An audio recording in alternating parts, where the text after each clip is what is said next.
يا أيها الذين آمنوا إذا قمتم إلى الصلاة فاغسلوا وجوهكم وأيديكم إلى المرافق وامسحوا برؤوسكم وأرجلكم إلى الكعبين.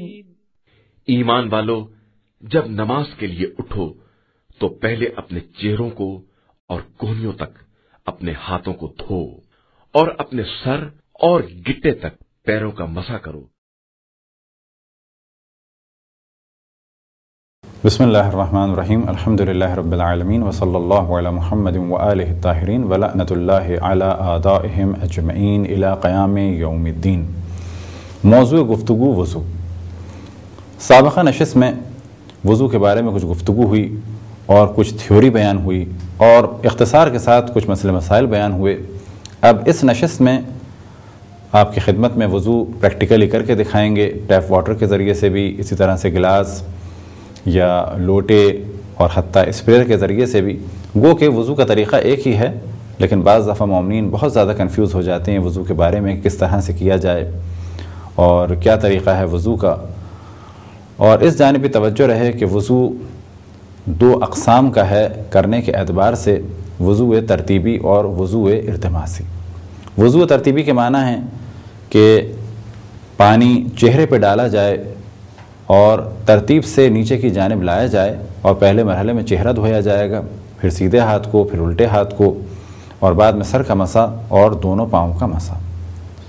اور وضو التماسی میں بجائے یہ کہ پانی چہرے پہ ڈالا جائے بلکہ چہرے کو پانی میں ڈبویا جائے گا خاص طریقے سے کہ جو پریکٹیکلی کر کے دکھایا جائے گا، اور اسی طریقے سے ہاتھوں کو دھویا جائے گا اور پانی کونیوں سے نیچے کی جانب جس طرح سے وضو ترتیبی میں دھویا جاتا ہے، اس کے برعکس وضو التماسی میں کونیوں سے ہاتھ کو نکالا جائے گا تاکہ پانی اوپر سے نیچے کی جانب آئے.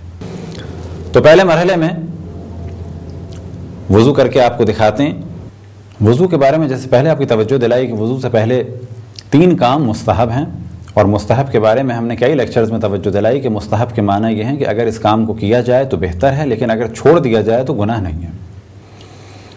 اور بالکل اس کے اپوزٹ ہے مکروہ، یعنی ایسا کام کہ جسے نہ کیا جائے، یعنی چھوڑ دیا جائے تو بہتر ہے، لیکن اگر انجام دے دیا جائے تو کوئی حرج نہیں ہے. بس یہ جان لینا چاہیے کہ 2 دفعہ ہاتھ دھونا وضو سے پہلے مستحب ہے. اب یہ مستحب کام اس صورت میں بھی ہو سکتا ہے کہ ہاتھوں کو اس طرح سے دھو لیں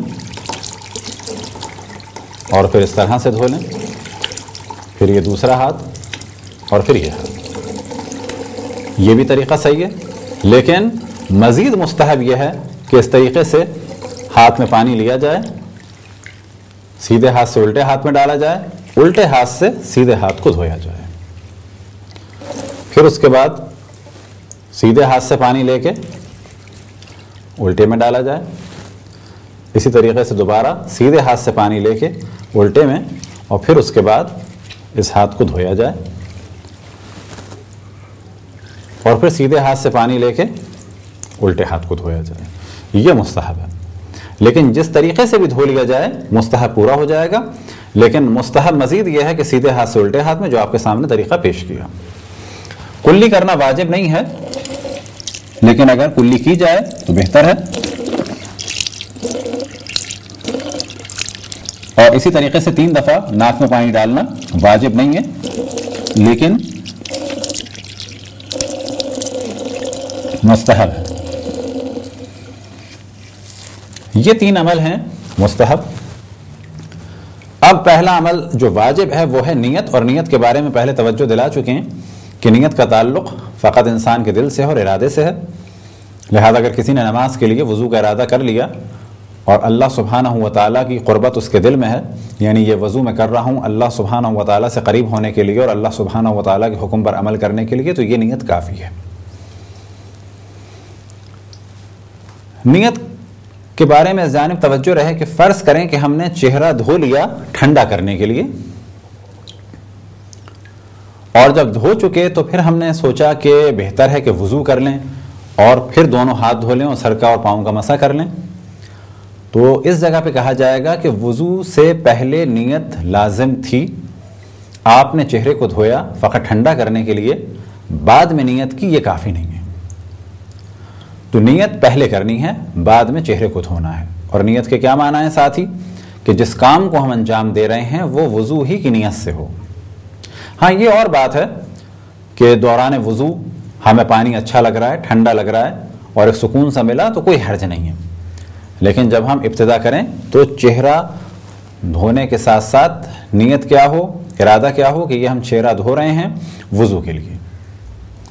اب چہرے کے بارے میں ہم نے پہلے بھی عرض کیا کہ بالوں کے اگنے کی جگہ سے لے کے ٹھوڑی تک اور چوڑائی میں انگوٹھے اور بیچ والی انگلی کے درمیان یعنی یہاں تک، یہ ہے واجب مقدار۔ اسی طریقے سے یہاں تک۔ یقین کرنے کے لیے بہتر ہے کہ ہاتھ کو اور مزید پھیر دیا جائے۔ اب کتنی دفعہ دھونا ہے؟ احتیاط یہ ہے کہ ایک ہی دفعہ چہرے کو دھویا جائے۔ اب ایک دفعہ سے کیا مراد ہے؟ کیا ایک دفعہ سے مراد ایک چلو ہے؟ نہ۔ اگر آپ نے 10 دفعہ چہرے پہ پانی ڈالا اور 10ویں جگہ ہر جگہ پہنچ گیا اور آپ نے اب اس 10 دفعہ پہنچنے کے بعد اس کو ایک کاؤنٹ کیا تو یہ آپ کا ایک ہے، بس یہ ہو گیا۔ مثال کے طور پہ ہم نے ایک چلو پانی لے کے ہر جگہ پہنچا دیا تو کہا جائے گا کہ یہ چہرہ دھل گیا۔ لیکن اگر ہم نے 1 دفعہ پانی ڈالا، 2 دفعہ پانی ڈالا، 3 دفعہ پانی ڈالا اور اس کو ایک کاؤنٹ کیا تو یہ ایک مانا جائے گا۔ آپ پریکٹیکل کر کے آپ کو دکھاتے ہیں۔ فرض کریں کہ یہ ہم نے چہرے کو 1 دفعہ پانی ڈالا، دوسری دفعہ ڈالا، تیسری دفعہ ڈالا، چوتھی دفعہ ڈالا، 5ویں دفعہ ڈالا اور ہر دفعہ پہنچنے کے بعد اب ہم نے آخر میں اس طرح سے ہاتھ پھیر دیا، یہ ہمارے لیے مانا جائے گا ایک دفعہ چہرے کا دھونا، یہ ادا ہو گیا۔ اب ایک سوال یہ پیدا ہوتا ہے کہ جن مردوں کی داڑھی ہے کیا اندر تک پانی پہنچانا واجب ہے؟ تو اس کا جواب یہ ہے کہ اگر بال بہت زیادہ گھنے ہیں اور کھال نظر نہیں آ رہی ہے تو انہیں تو واجب نہیں ہے کہ کھال تک پانی پہنچائیں، لیکن اگر کسی کی داڑھی بہت زیادہ گھنی نہیں ہے اور بال سے کھال نظر آ رہی ہے تو ان پر لازم ہے کہ کھال تک پانی پہنچائیں۔ اسی طریقے سے اگر کسی کو شک ہے کہ بالوں کے نیچے والی کھال نظر آ رہی ہے یا نظر نہیں آ رہی ہے تو اس پر بھی لازم ہے کہ پانی کھال تک پہنچائے۔ فرض کریں کسی کی داڑھی یہاں تک ہے اور بہت زیادہ گھنی ہے، اور اتنی گھنی ہے کہ بالکل یہاں کے بعد سے کھال نظر ہی نہیں آتی، تو ان پر کیا واجب ہے؟ ان پر واجب ہے کہ فقط اتنا حصہ دھوئیں گے، اور بے شک داڑھی پہ ہاتھ پھیر لیں اس طرح سے، لیکن دھونا فقط اتنا حصہ ہے۔ ایسا نہیں ہے کہ جن کی اتنی لمبی داڑھی اور بہت زیادہ گھنی ہے وہ اندر تک پانی پہنچائیں اور پورا پانی اندر سے پہنچانے کے بعد اس طرح سے پورے بالوں کو گیلا کریں، ایسا ضروری نہیں ہے، بلکہ جتنا حصہ نظر آ رہا ہے کھلا ہے اتنا دھونا واجب ہے، باقی دھونا واجب نہیں ہے۔ چہرہ دھونے کے بعد جو دوسرا واجب ہے وہ ہے ہاتھ کا دھویا جانا۔ اب ہاتھ کے بارے میں بھی توجہ رہے کہ اس طرح سے پانی لے کے سیدھے ہاتھ سے الٹے ہاتھ میں ڈال کر اور پھر ہاتھ کو دھونا، یہ عمل مستحب ہے، لیکن اب یہ توجہ رہے کہ کونی سے نیچے کی جانب جانا ہے، یقین ہو جائے کہ ہم نے کوہنی اور اس کے اوپر سے شروع کیا ہے تاکہ یقین ہو جائے۔ اب پانی کو پہنچانا ہے یہاں تک، نیچے تک، لہذا بعض دفعہ لوگ پانی ڈال کے یہاں تک دھو لیتے ہیں، یہ کافی نہیں ہے، کیونکہ پہلے کا پانی اگر اس میں موجود ہے تو ایسی صورت میں لازم ہے کہ پانی کو نیچے تک پہنچایا جائے۔ اگر کسی کے ہاتھ میں انگوٹھی ہے تو بہتر ہے وہ اتار دے، اور اگر وہ انگوٹھی ڈھیلی ہے تو کسی بھی طریقے سے اس طرح سے گھما کے پانی کو پہنچا دیا جائے تو کافی ہے۔ اسی طریقے سے دوسرا ہاتھ، سیدھے ہاتھ سے پانی لیا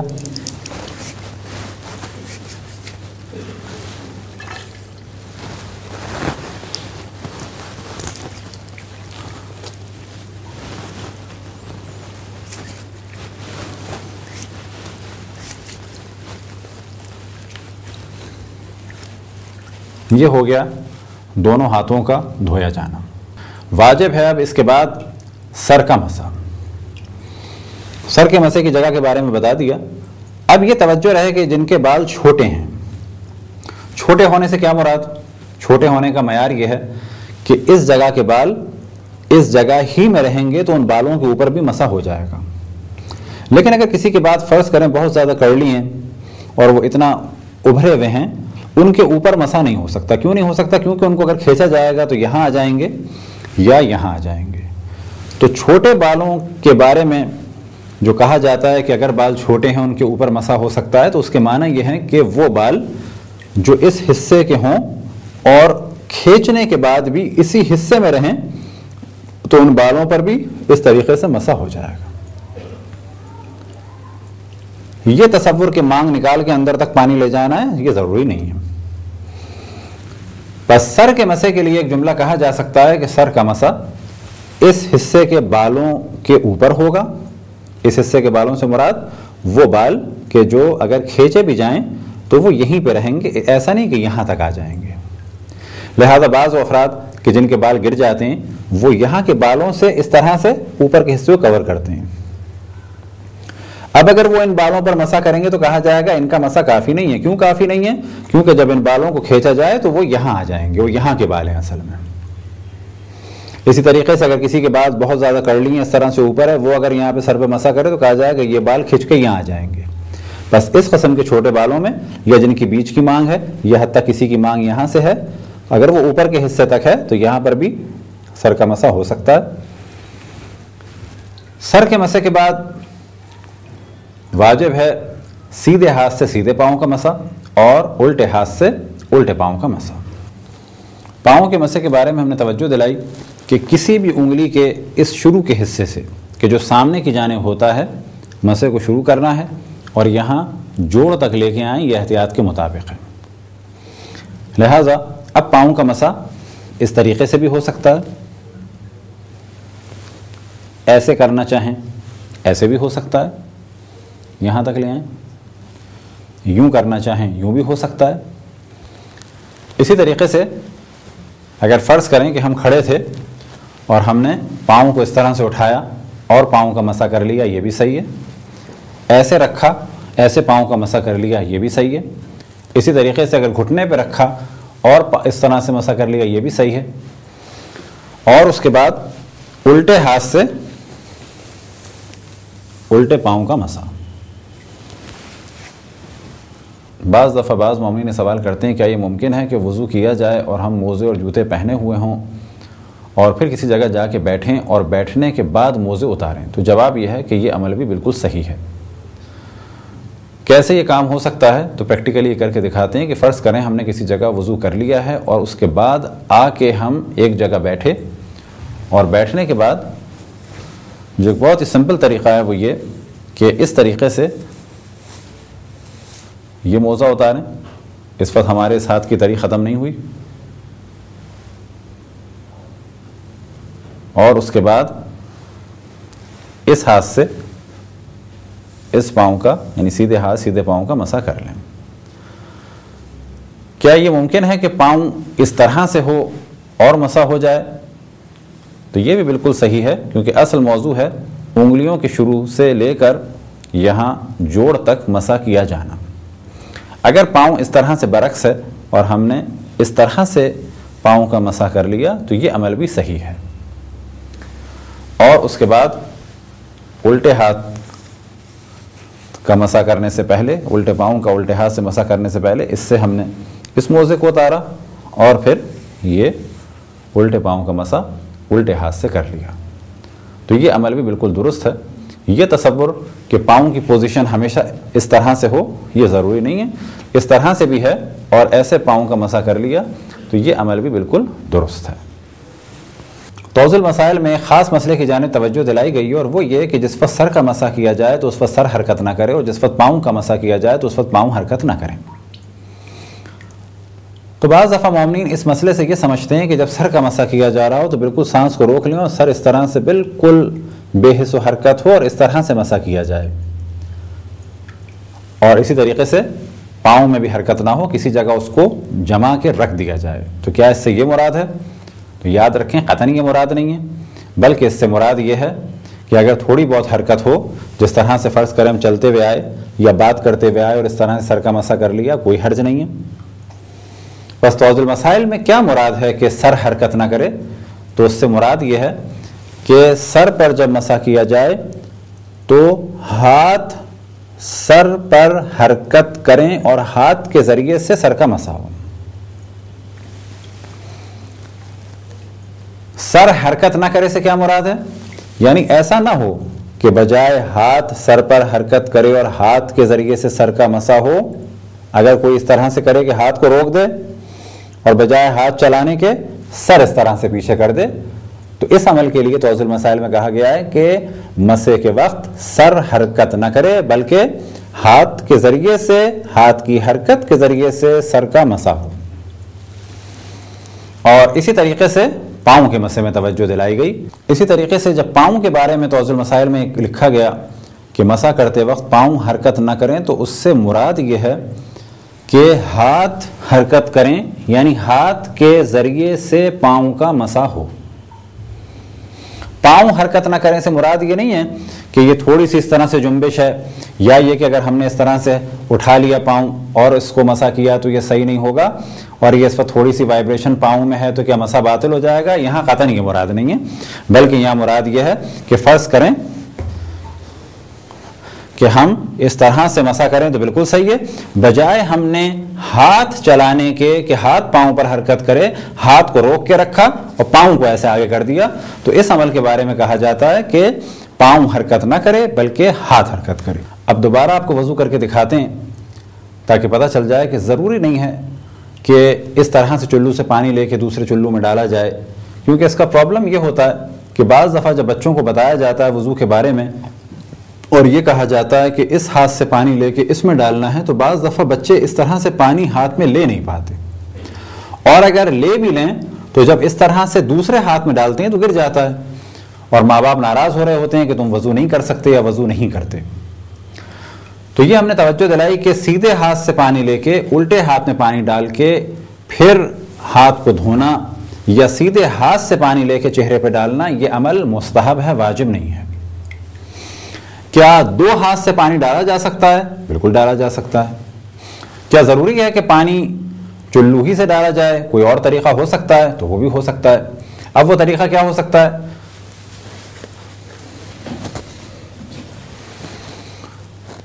مثال کے طور پہ اس طرح سے سیدھے ہاتھ کو دھویا جائے, پھر الٹے ہاتھ کو دھویا جائے, پھر سیدھے ہاتھ کو دھویا جائے, پھر الٹے ہاتھ کو دھویا جائے, یہ عمل ہو گیا. اس کے بعد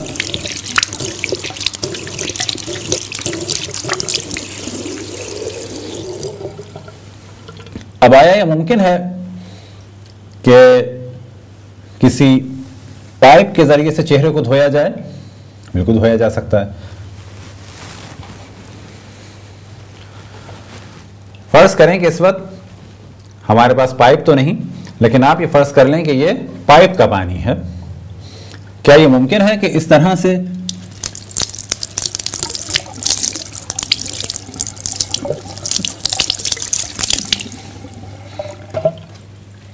پانی ڈالا جائے اور بعد میں ایسے ہاتھ پھیر لیا جائے؟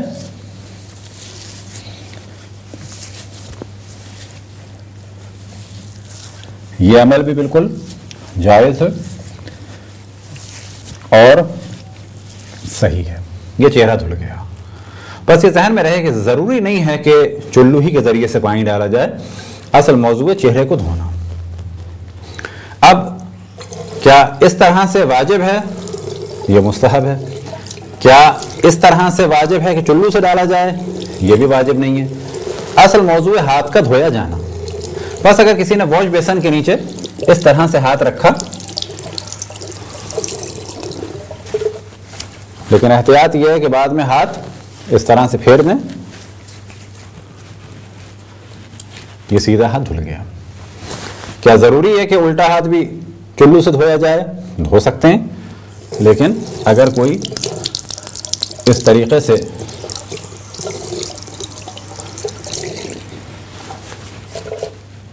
ہاتھ دھو لے کسی نل کے نیچے اس جانب توجہ رہے کہ ہاتھ پھیرنا احتیاط کے مطابق ہے، اور کوشش کریں کہ اس عمل کو یعنی ہاتھ پھیرنے کو ترک نہ کریں۔ یہ ہاتھ دھل گئے، اس کے بعد سر کا مسح اور اسی طریقے سے دونوں پاؤں کا مسح۔ کیونکہ بعض دفعہ مومنین بہت زیادہ سوال کرتے ہیں اور کلیئر نہیں ہو پاتا، اور جو بتایا جائے تو ان کے ذہن میں آتا ہے کہ اس سے ذرا سا بھی اگر فرق ہوا تو چیز باطل ہو جائے گی۔ ہاں بعض جگہ تو باطل ہو جاتی ہے، لیکن وضو میں ایسا نہیں ہے۔ وضو میں اصل موضوع ہے کہ چہرے کا دھویا جانا، دونوں ہاتھوں کا دھویا جانا، اور اس کے بعد سر کا مسح اور دونوں پاؤں کا مسح۔ اسی طرح سے اگر کوئی لوٹے سے وضو کر رہا ہے تو اس کا بھی طریقہ بتا دیتے ہیں۔ بعض دفعہ گھر میں کوئی لوٹے سے یا بوٹل سے یا جگ سے وضو کر رہا ہے تو اس میں بھی یہی ہے کہ یہ سیدھا ہاتھ ایسے دھو لیا، یہ بھی صحیح ہے، لیکن اگر اس میں لیا اور پھر اس میں ڈالا اور پھر سیدھے ہاتھ کو دھویا تو یہ ایک مستحب عمل ہے۔ لیکن فرض کریں کوئی اس طریقے سے سیدھا ہاتھ دھوتا ہے، پھر الٹا ہاتھ دھوتا ہے، پھر سیدھا ہاتھ دھوتا ہے، پھر الٹا ہاتھ دھوتا ہے، تو یہ بھی مستحب عمل ہے۔ اسی طریقے سے چہرے کو چاہے اس طرح سے پانی لے کے دھویا اور چاہے ڈائریکٹ ڈالا، جیسے کہ پہلے ہم نے ڈال کے دکھایا، اس کے بعد ہاتھ دھونے کے لیے فرض کریں کہ اس طرح سے دھویا، اور بہتر یہ ہے کہ بعد میں ہاتھ پھیر دیں۔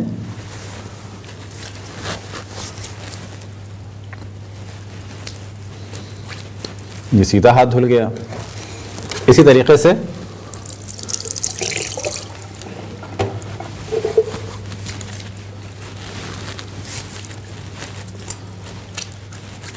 یہ دونوں ہاتھ دھل گئے۔ اب سر کا مسح اور پاؤں کا مسح۔ یہ بار بار بتانے کی وجہ یہ ہے کہ بعض دفعہ لوگ جب بچپن سے یہ سیکھتے ہیں کہ سیدھے ہاتھ سے پانی لے کے الٹے ہاتھ میں ڈالنا ہے، الٹے ہاتھ سے لے کے سیدھے ہاتھ کو دھونا ہے، یا یہ کہ اس طرح سے سیدھے ہاتھ سے پانی لے کے چہرے پہ ڈالنا ہے، تو ان کے ذہن میں یہ آتا ہے کہ اس کے علاوہ وضو ہو ہی نہیں سکتا کسی بھی طریقے سے۔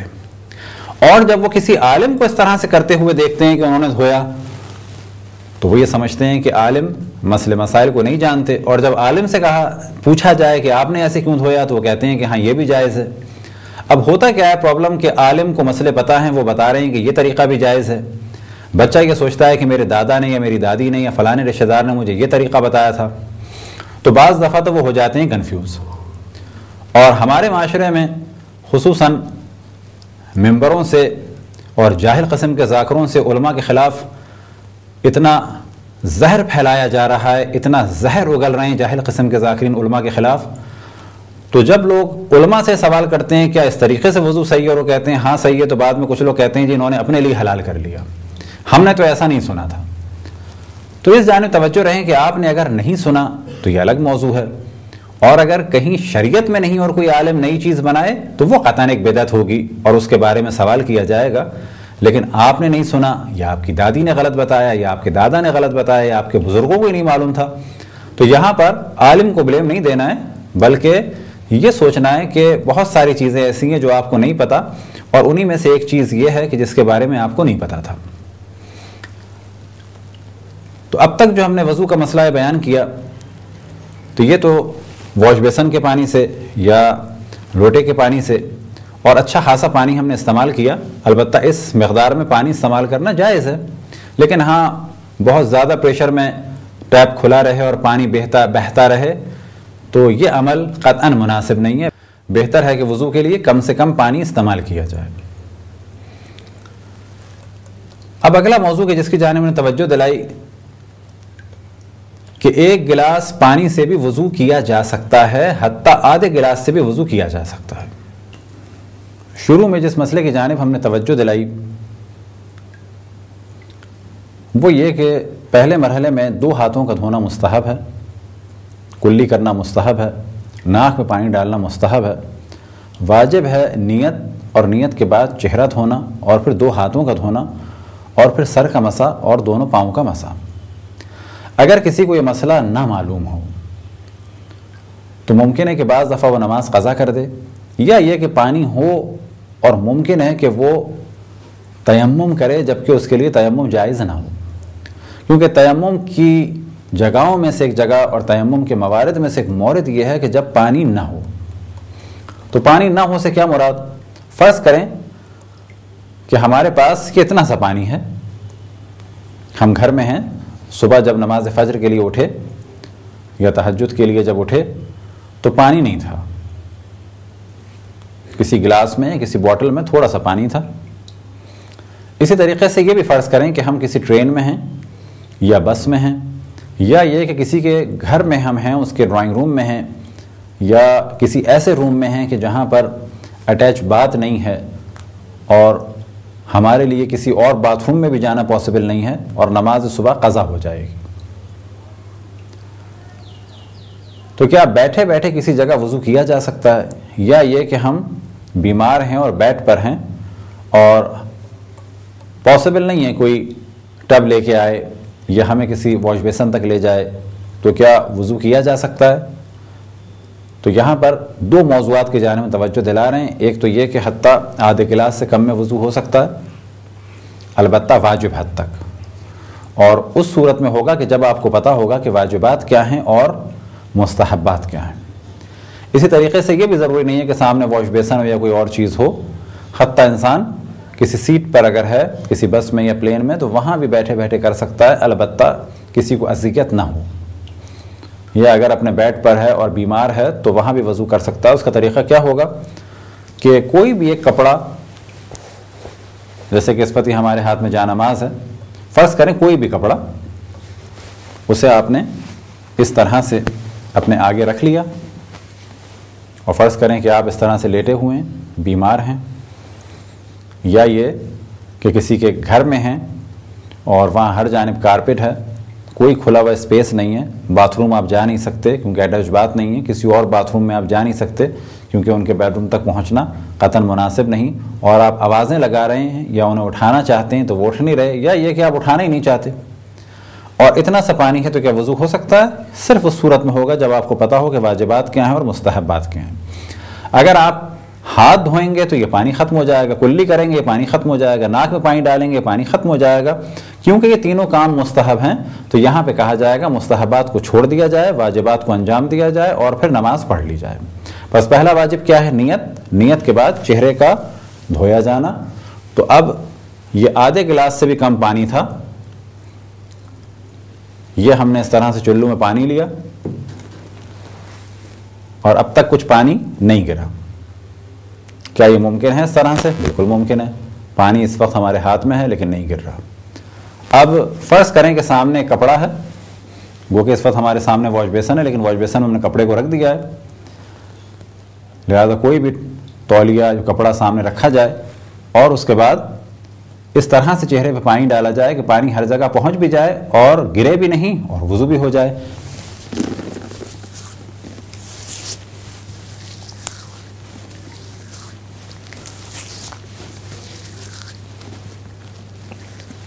تو تقریباً ایک چلو میں اچھا خاصا پانی پہنچ گیا.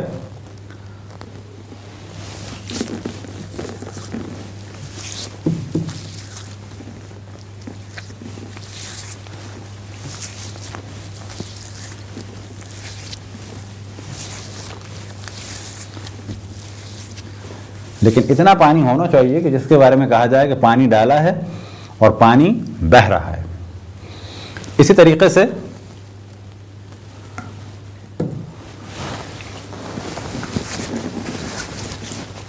سیدھے ہاتھ کو دھو لیا,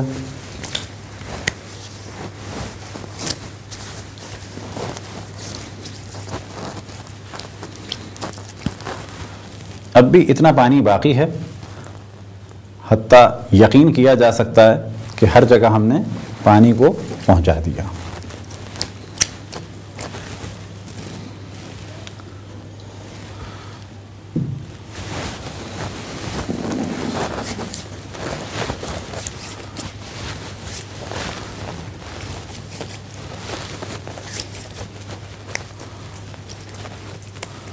اب اس کے بعد اسی طریقے سے سر کا مسح اور پھر پاؤں کا مسح. ابھی یہ تقریباً پانی اتنی مقدار میں تھا, یعنی 1/4 یا 1/3 کے قریب تھا. ابھی بھی اتنا پانی باقی ہے کہ اگر کوئی مسئلے مسائل جانتا ہو تو وہ وضو کر سکتا ہے. تو یہ تصور کرنا کہ بہت پانی چاہیے, بڑی مقدار میں پانی چاہیے. اب یہاں پر آپ اسے دیکھ سکتے ہیں کہ یہ مختصر سی گیلی ہوئی ہے جانماز. اب اس کو جانماز کو یا اس کپڑے کو آپ کہیں چھوڑ دیں تھوڑی دیر کے لیے، وہ خشک ہو جائے گا، نہ کسی کا کارپیٹ گیلا ہوگا، نہ کوئی جگہ گیلی ہوگی، اور نہ یہ تصور کہ کوئی آئے اور آنے کے بعد جو ہے وہ ٹب لگائے۔ واجب حد تک وضو کیا جا سکتا ہے، جیسے کہ پہلے توجہ دلائی کہ اگر توجہ ہو واجبات اور مستحبات کی جانب تو آدھے گلاس سے کم میں بھی وضو ہو سکتا ہے، اور پہلے ہم نے توجہ دلائی کہ حتیٰ ایک اسپریئر کے ذریعے سے بھی ہو سکتا ہے، لیکن اس جانب توجہ رہے کہ پانی بہے، یعنی اتنا کم پانی نہ ہو کہ کسی کپڑے کو ٹچ کیا یا رومال کے ذریعے سے وضو کر لیا، نہیں، ایسی صورت میں وضو نہیں ہو سکتا۔ وضو کے لیے ضروری ہے کہ اتنا پانی ہو کہ وہ بہے، یعنی وہ گر رہا ہو نیچے کی جانب۔ فقط ٹچ کر کے اس طرح سے پھیر لیں کافی نہیں ہے، ٹچ کرنے کے بعد بھی اتنا ہونا چاہیے کہ وہ پانی نیچے کی جانب آ رہا ہو، جسے کہا جائے کہ پانی اس وقت بہہ رہا ہے، یعنی نیچے کی جانب آ رہا ہے۔ اب اگر فرض کریں کہ ہمارے لیے پاسبل نہیں ہے اور مشکل ہے، تو حتیٰ ایک اسپریئر کے ذریعے سے بھی اس طرح سے چہرے کو گیلا کیا جائے۔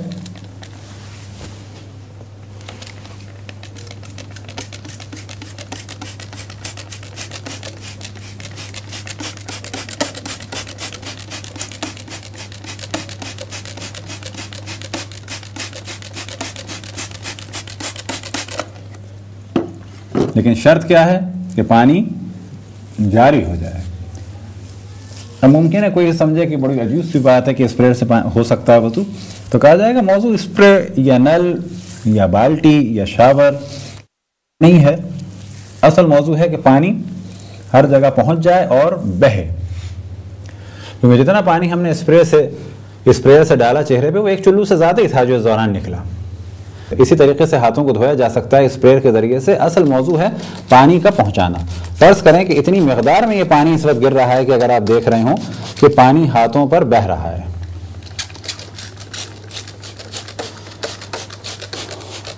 اس پانی کے بہنے کو کہا جائے گا کہ پانی اس وقت ہاتھوں پر جاری ہے۔ بس اگر ہم نے کونیوں سے لے کر نیچے تک اس ہاتھ کو اس طرح سے دھو دیا تو یہ بالآخر یہ دھونا مانا جائے گا۔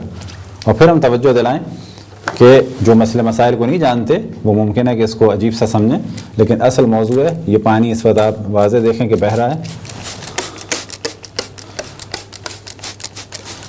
لیکن اب اگر کوئی اس مسئلے کو ہمارے غلط استعمال کرے اور ایک دفعہ اسپرے کر لے تو قطعاً ایک دفعہ اسپرے کرنا کافی نہیں ہے، لیکن اگر اتنی مقدار میں ہو کہ پانی اس طرح سے بہنے لگے ہاتھ پر، اور یہ آپ دیکھ سکتے ہیں کہ پانی بہہ رہا ہے،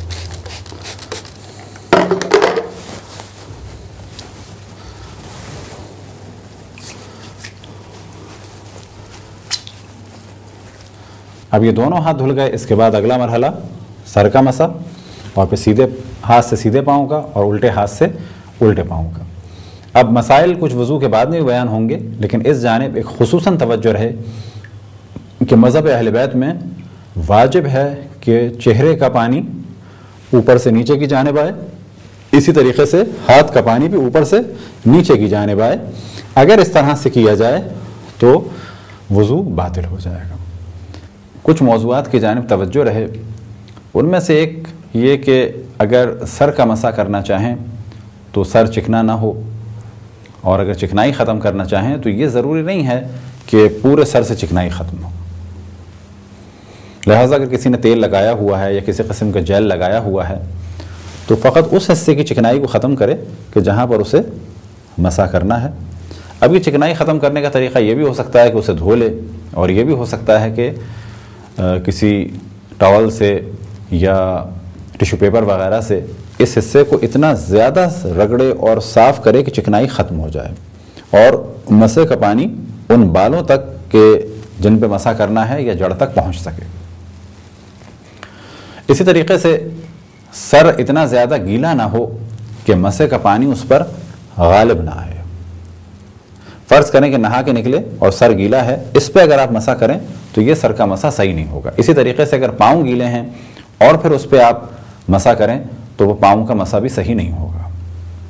لہذا پاؤں خشک کرنے ہوں گے، کتنے خشک کرنے ہوں گے؟ اتنے خشک کہ ہاتھ کی تری اس پاؤں پر غالب آ جائے، یعنی اس تری کی نسبت زیادہ ہو کہ جو پہلے سے تھی، اور ہاتھ کی تری غالب آ جائے، یا یہ کہ نظر آنے لگے کہ ہاتھ کی تری پاؤں پر نظر آ رہی ہے۔ اسی طریقے سے سر اتنا خشک کر لیا جائے کہ ہاتھ کی تری سر کے بالوں پر یا اس حصے پر کہ جس پہ مسح کرنا ہے یا جلد پر غالب آ جائے، یعنی اس سے زیادہ ہو۔ اسی طریقے سے جب چہرہ اور ہاتھ دھونے کا ارادہ ہو تو بھی توجہ رہے کہ فرض کریں کہ ہم نے اس وقت پہلے منہ ہاتھ دھویا اور ابھی ہمارا چہرہ گیلا ہے، اب اگر ہم چاہیں کہ ایک چلو سے چہرہ دھوئیں تو یہ ممکن نہیں ہوگا، بس ہمیں اتنا پانی ڈالنا ہوگا وضو کی نیت سے کہ وضو والا پانی پہلے والے پانی کے اوپر غالب آ جائے۔ اسی طریقے سے اگر ہاتھ گیلے تھے تو ہاتھ پہ اتنا پانی ڈالنا ہوگا کہ پہلے والے پانی پہ وضو کا پانی غالب آ جائے۔ اور اس جانب پھر توجہ دلائیں کہ ہمیشہ پانی اوپر سے نیچے کی جانب لے جانا ہے۔ بعض دفعہ دیکھنے میں ایسا لگتا ہے جیسے کہ ہم اس طرح سے ہاتھ دھوئیں تو ممکن ہے کسی کو لگے گا کہ شاید یہ ہاتھ اوپر جا رہا ہے، لیکن یہ اوپر نہیں جا رہا۔ مثال کے طور پہ ہم نے اس طرح سے ہاتھ نیچے پھیرا اور پھر جو ہم لے گئے تو دیکھنے والے کو لگے گا کہ اوپر لے گئے، جبکہ ہاتھ اوپر نہیں لے گئے بلکہ ہاتھ اس طرح سے کچھ فاصلے سے اوپر گیا ہے۔ اصل واجب یہ ہے کہ آنا نیچے کی جانب چاہیے۔ اسی طریقے سے جب کوہنیاں دھو رہے ہیں تو کوہنی سے نیچے کی جانب ہاتھ آنا چاہیے، ہاتھ دھوتے میں کوہنی سے نیچے کی جانب۔ اگر ہلکا سا کبھی ٹچ ہو جائے تو کوئی حرج نہیں ہے، دوبارہ اس طرح سے کر دیں، لیکن وضو باطل کب ہوگا کہ جب پانی کو نیچے سے اوپر کی جانب یعنی اس طرح سے لے کے آیا جائے۔ اور یہ بھی واضح ہو جائے کہ جو ظاہری حصہ ہے چہرے کا فقط اس کو دھونا ہے۔ مثال کے طور پہ ہونٹوں کے ان حصوں کو دھونا ہے لیکن اندر پانی لے جانا واجب نہیں ہے۔ اسی طریقے سے آنکھیں اگر کسی نے بند کر لی ہیں تو اس حصے کو دھونا ہے، یہ تصور کہ اندر تک پانی لے جائیں یہ ضروری نہیں ہے۔ ناک کو بھی اس حصے کو دھونا ہے کہ جو ظاہری حصہ ہے، اندر تک پانی لے جانا چہرہ دھوتے ہوئے واجب نہیں ہے۔ اور اسی چیز کو اس طرح سے کہا جاتا ہے کہ چہرے کا فقط ظاہری حصہ یعنی جو نظر آ رہا ہے، جو باہر ہے، فقط اسے دھونا ہے۔ ایک سوال یہ ذہن میں آ سکتا ہے کہ اگر کسی نے سر کا مسح کیا اور اس کے ہاتھ کی تری ختم ہو گئی تو پاؤں کے مسح کے لیے وہ کیا کرے؟ کیا باہر سے پانی لے لے یا اس طرح سے ہاتھوں کو کرے؟ تو جواب یہ ہے کہ اس طرح سے ہاتھوں کو نہیں کرنا ہے، بلکہ اپنی داڑھی سے پانی لینا ہے پاؤں کے مسح کے لیے۔ پھر جانب توجہ رہے کہ اگر ہاتھ میں اتنی تری ہے کہ سر کا مسح ہو سکتا ہے، فرض کریں کہ ان 4 انگلیوں میں تری ہے تو بے شک آپ اس طرح سے 2 سے سر کا مسح کر لیں اور ان 2 کے ذریعے سے پاؤں کا مسح کریں۔ لیکن اگر سر کا مسح کرنے کے بعد ہاتھ میں تری بالکل نہیں بچی پاؤں کا مسح کرنے کے لیے تو اس صورت میں داڑھی سے پانی لے لیں۔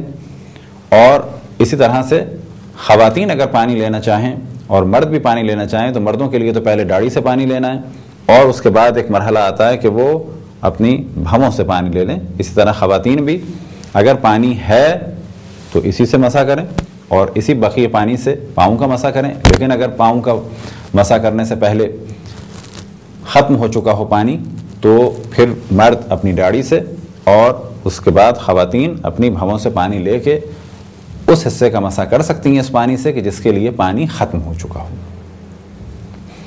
بعض دفعہ یہ سوال ذہن میں آتا ہے کہ وضو ہم نے کہیں اور کیا اور مسح کرنے کے لیے پاؤں کا اور سر کا ہم کسی اور جگہ جا کے بیٹھے تو کیا یہ عمل صحیح ہے؟ تو جواب یہ ہے کہ یہ عمل بالکل صحیح ہے اور جائز ہے۔